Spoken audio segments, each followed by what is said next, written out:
Selawatannya tinggal berapa lagu? Masih berapa lagu? Iya. Nah, mulai nggak apa-apa selawatannya.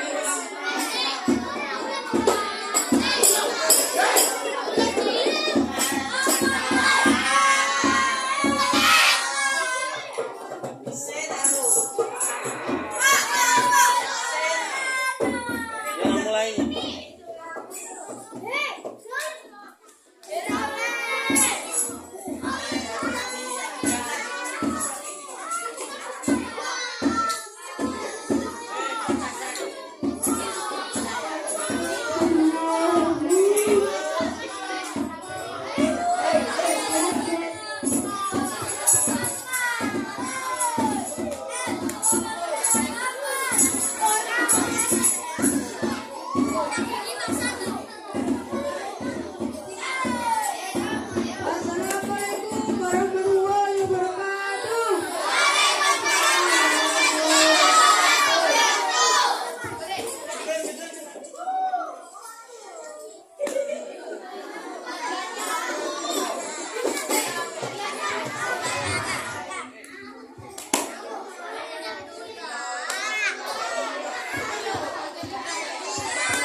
Apa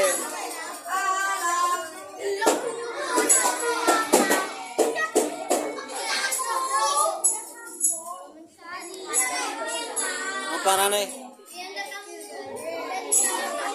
Apa arane, Bu? Sone ge. Apa iku lho maksude? Nggone bluetooth ge pateni guripi ngono. Iya, ge pateni sih.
Ana suarane Bu iki.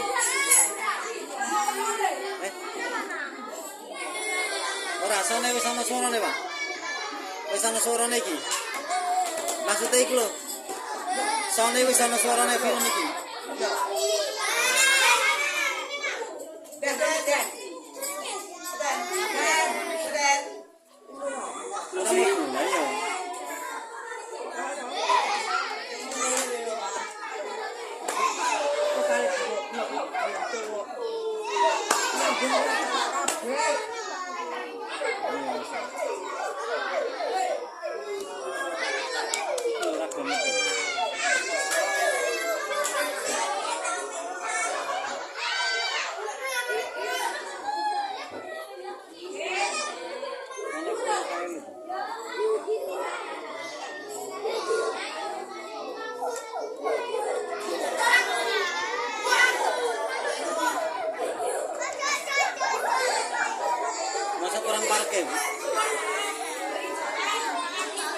parke balik.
Menjadi lebih baik untuk melindungi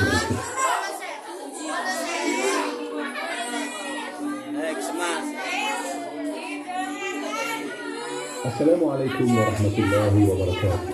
Sahabat seiman yang dirahmati Allah, Isra Mi'raj merupakan peristiwa luar biasa yang pernah dialami oleh Nabi Muhammad. Pada peristiwa ini, Nabi menempuh perjalanan dari Masjidil Haram menuju Masjidil Aqsa, lalu diangkat ke langit menuju Sidratul Muntaha. Dan yang lebih dahsyatnya lagi, perjalanan yang panjang itu hanya ditempuh dalam waktu 1 malam. Di video ini, kita bakal kupas tuntas tentang kisah Isra Mi'raj, mulai dari awal perjalanan Nabi sampai dengan beliau pulang kembali ke Mekah, lalu menceritakan kejadian itu kepada orang-orang di sana. Jadi gimana sih reaksi orang-orang waktu itu? Apa mereka percaya dengan cerita itu? Atau malah sebaliknya? Penasaran? Yuk langsung aja kita mulai kisahnya.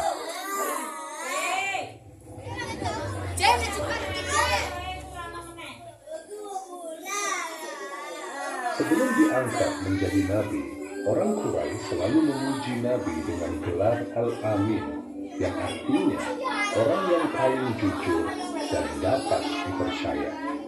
Tapi begitu beliau diutus menjadi nabi, orang Quraisy malah memusuhi dan memerangi beliau dengan sangat kejam. Saat itu Abu Thalib lah yang melindungi Nabi dari kejahatan orang kafir Quraisy. Abu Thalib membela Nabi sampai akhir hayatnya. Begitu juga dengan Sayyidah Khadijah, saat Nabi menghadapi gangguan dan cacian dari orang kafir Quraisy, beliau selalu ada untuk menghibur dan mendampingi Nabi. Selama 10 tahun mereka mendampingi Nabi, berjuang dengan segala harta, jiwa, dan raga. Setelah 10 tahun setelah masa kenabian, Allah memanggil Abu Thalib dan Khadijah dalam waktu yang berdekatan. Kehilangan Khadijah dan Abu Thalib membuat Nabi mengikuti kesedihan yang mendalam. Karena hal inilah, para ulama menyebut tahun ini sebagai Amul Huzni atau tahun kesedihan. Namun kesedihan Nabi tidak sampai di situ. Setelah Abu Thalib dan Sayyidah Khadijah meninggal dunia, kaum kafir Quraisy semakin merajalela. Mereka mencaci, mengintimidasi, bahkan mempersekusi Nabi dengan sangat kejam. Mereka terus-terusan menyakiti Nabi, baik fisik maupun mental. Hal inilah yang membuat Nabi memutuskan untuk pergi ke Taif. Beliau berharap bisa menemukan perlindungan dan dukungan dari penduduk di sana. Nabi menempuh perjalanan yang sangat panjang waktu itu. Jarak antara Mekah dan Taif kurang lebih 100 km. jarak yang jauh itu beliau tempuh dengan berjalan kaki. Bayangkan sahabat seiman, jarak 100 km ditempuh dengan jalan kaki. Ketika Nabi sampai di Taif, harapan yang besar tadi malah sirna dalam seketika. Ternyata penduduk Taif lebih bengis dan lebih kejam daripada penduduk Mekah. Nabi tidak diterima di sana, beliau diusir dengan hina. Bahkan mereka menghujani Nabi dengan batu dan cacian yang begitu pedih. Nabi meninggalkan Taif dengan perasaan yang sangat tertekan. Dalam kondisi itu, beliau memutuskan untuk beristirahat di sebuah kebun. Dengan air mata yang terus mengalir di pipinya, Nabi mengangkat kedua tangannya, lalu berdoa kepada Allah. Ya Allah, hanya kepadamu aku mengadu atas lemahnya kekuatanku dan terbatasnya kemampuanku, serta kehinaanku di mata manusia. Wahai Tuhan yang kasih sayangnya lebih besar daripada penyayang manapun. Engkau adalah Tuhan bagi mereka yang tertindas dan tertekan, dan Engkau adalah Tuhanku. Kepada siapa Engkau hendak menyerahkan diriku? Apakah kepada orang yang jauh yang akan menindasku? Atau kepada musuh yang akan memperlakukanku dengan buruk? Ya Allah, selama Engkau tidak murka kepadaku, aku tidak peduli dengan semua penderitaan ini. Semua ini aku terima, asalkan Engkau tetap ridha kepadaku. Namun yang lebih aku harapkan adalah perlindungan dan kelembutan-Mu. Aku berlindung dengan cahaya wajah-Mu yang menerangi segala kegelapan, yang dengan cahaya itu segala perkara dunia dan akhirat menjadi lebih baik. Aku berlindung dari kemurkaan-Mu dan kemarahan-Mu yang bisa menghantaiku. Engkau berhak menegur hingga Engkau ridha. Ya Allah, tiada daya dan kekuatanku melainkan dengan pertolongan-Mu. Sahabat seiman yang dirahmati Allah, ternyata Allah mendengar rintihan dan tangisan Nabi Muhammad.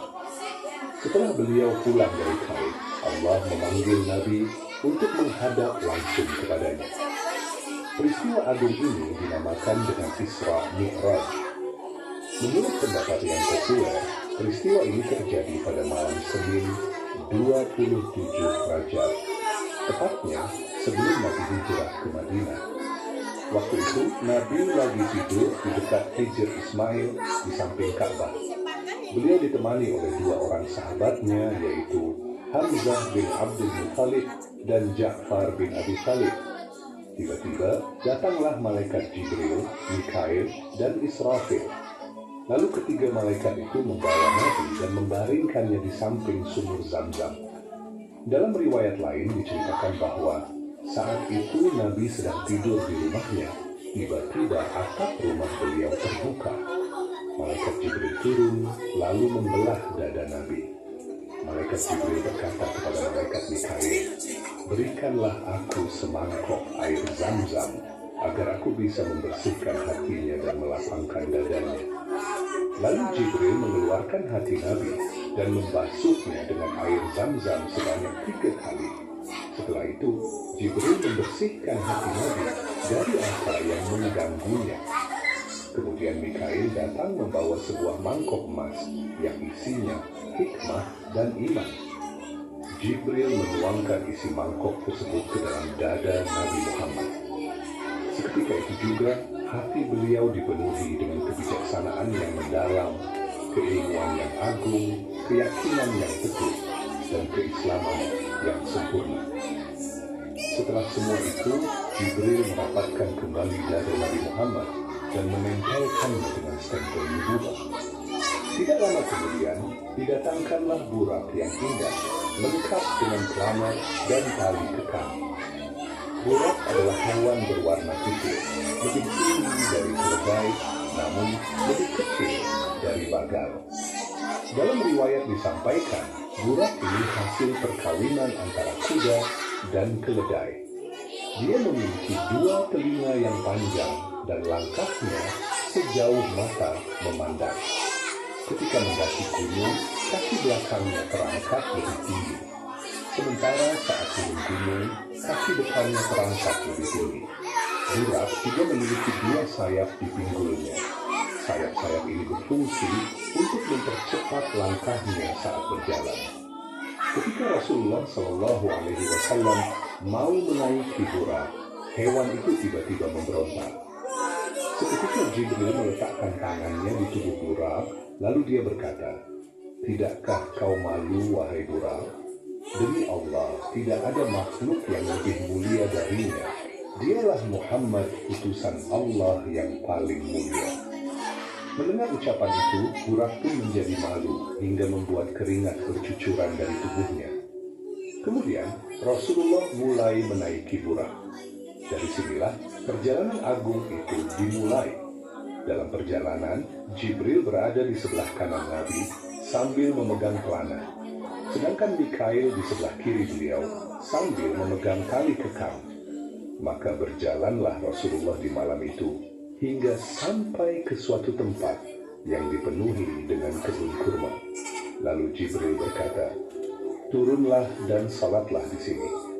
Maka Rasulullah pun turun dan salat di situ. Setelah itu, mereka melanjutkan perjalanannya. Di tengah jalan, Jibril bertanya, "Ya Rasulullah, tahukah engkau di mana engkau salat tadi?" Rasulullah menjawab, "Tidak, wahai Jibril." Lalu Jibril berkata, "Tadi engkau salat di Taibah, yaitu kota Madinah, dan kesitulah kelak engkau akan berhijrah." Burak pun berjalan secepat kilat dan melangkahkan kakinya sejauh mata memandang. Jibril berkata, "Turunlah dan salatlah di sini." Maka Rasulullah pun salat, lalu kembali menaiki Burak. Jibril bertanya lagi, "Ya Rasulullah, apakah engkau tahu di mana tadi engkau salat?" Rasul menjawab, "Tidak, wahai Jibril." Jibril berkata, "Tadi engkau salat di kota Madian, di pohon itulah dulu Nabi Musa pernah berteduh." Burak pun berjalan secepat kilat, lalu Jibril berkata, "Turunlah dan salatlah di sini." Rasulullah pun melaksanakan salat, kemudian kembali menaiki Burak. Jibril bertanya, "Ya Rasulullah, apakah kau tahu di mana tadi engkau salat?" Rasulullah menjawab, "Tidak, wahai Jibril." Jibril berkata, "Tadi engkau salat di Bukit Tursina, tempat dahulu Nabi Musa bermunajat dengan Allah Subhanahu wa Ta'ala." Setelah itu, mereka melanjutkan perjalanannya hingga sampai ke suatu tempat. Di tempat itu terlihat istana-istana dan bangunan-bangunan dari negeri Syam. Maka Jibril berkata, "Turunlah dan salatlah di sini." Rasulullah pun salat, lalu kembali menaiki Burak. Jibril bertanya, "Tahukah di mana engkau salat tadi?" Rasul menjawab, "Tidak, wahai Jibril." Jibril berkata, "Tadi engkau salat di Baitul Lahmi, tempat Nabi Isa dilahirkan." Dalam perjalanan itu, Rasulullah SAW melihat jin Ifrit mengincarnya sambil membawa api. Setiap Rasul menolong, Ifrit selalu berada di hadapannya. Jibril berkata kepada Rasulullah, "Maukah engkau aku ajarkan suatu kalimat? Ketika engkau mengucapkannya, maka apinya akan padam dan dia akan jatuh tersungkur." Rasulullah menjawab, "Ajarkanlah aku, wahai Jibril." Jibril pun mengajarkan doa itu.